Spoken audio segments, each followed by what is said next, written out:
एक समय की बात है, एक छोटे से गांव में, जिसे हिल मिलों के डोलते हुए पहाड़ियों के बीच में घेरा हुआ था। वहां दो मजेदार बच्चे थे जिनके नाम जैक और जिल थे। ये दो दोस्त दूसरों के साथ हंसी में लिपटे रहने का शौक रखते थे और आपस में एक दूसरे पर चुटकुले करने और हंसाने के लिए कभी भी किसी खिलौने का दुरुपयोग करने में हिचकिचाते नहीं थे। हालांकि जितना कि वे हंसी का आनंद लेते थे, उन्हें सभी को सभी के प्रति शिष्टता की शक्ति के बारे में एक महत्वपूर्ण सीखने की आवश्यकता थी। एक सुनहरी दिन के बाद जब जैक और जिल पार्क में खेल रहे थे, उनकी नजरें एक पुराने बेंच पर बैठे हुए एक छोटी सी बूढ़ी औरत पर पड़ी। वह बूढ़ी औरत अकेले में बैठी थी और उसकी श्वेत बालें उसके वक्त के साथ हुस्न करती जा रही थी। वह विचारों में खो गई थी और धीरे धीरे दुनिया के चारों ओर हो रहे घटनाओं को देख रही थी। जैक हमेशा दोनों के बीच में अधिक डराने वाला, एक बर्डी करने का अवसर का कभी भी सहारा नहीं लेता था। अरे बूढ़ी औरत, उसने दोस्तों के साथ अद्वितीय हंसी से बुलाया। तुम घर जाकर एक नींद लो क्योंकि तुम्हें अब आराम की आवश्यकता है। बूढ़ी औरत चौंक गई। तुम्हें क्या हुआ? उसने सवाल किया। उसकी आवाज में थोड़ी सी थरथराहट थी। मुझे आवश्यकता क्यों है कि मैं दिन के बीच में सो?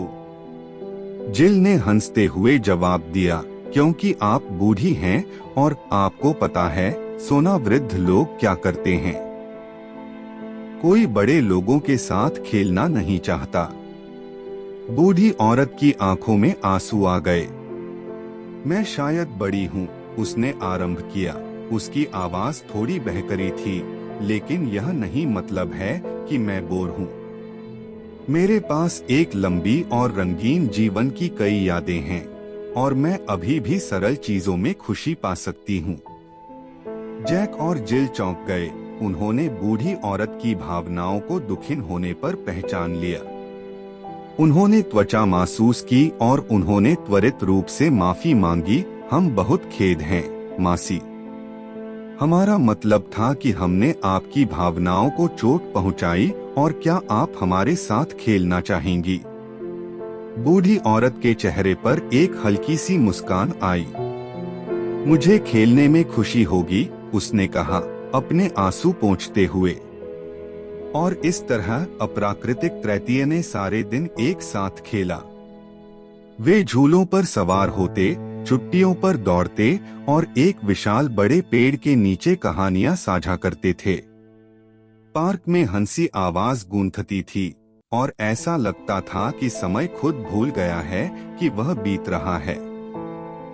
सूरज हिल्लों के पीछे अगले किनारे गिरने लगा, पार्क को गर्म नारंगी चमक में लपेट दिया, जहां जैक, जिल और बूढ़ी औरत अभी भी खेल रहे थे।